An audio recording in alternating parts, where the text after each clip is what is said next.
Continuous flooding in sections of St. Elizabeth is impacting travel and cleanup activities in the aftermath of Hurricane Melissa. Cleanup work has started in areas such as Louisville, Newmarket and Black River, but other parts of the parish have to wait a while longer. Krista Campbell has details. Over 2 months after Hurricane Melissa swept through St. Elizabeth and other southern and western parishes, roads are still impassable, like the one leading to the community of Carr on the border with Westmoreland.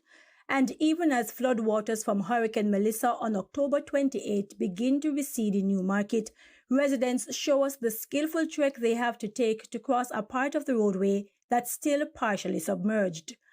TVJ News caught up with Kenneth Hanson, who says it's his 4th time being flooded out in Cargate, Newmarket. As I have a little place out there on the right-hand side, a shop, and if you view, you can see everything packed down, so I kind of go out there now, go clean up, and see if we can get the pieces back together and take it from there.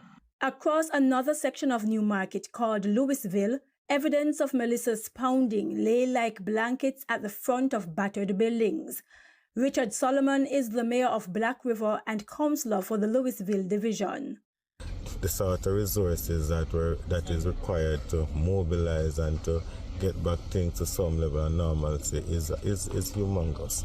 And the truth of the matter is that a lot would have been done, and a lot continues to be done. He says the St. Elizabeth Municipal Corporation is working with Southern Parks and Markets, SPM, to begin the cleanup process, but says there are other priority areas. The main task right now is to be cleaning up the capital of Black River, and that is an ongoing process. So as a result, the Louisville area will be hopefully completed between now and weekend based on the amount of loads that we have there to be cleared at this point in time. He has commended residents, especially business operators, for their patience as the authorities work to get things back to normal in St. Elizabeth.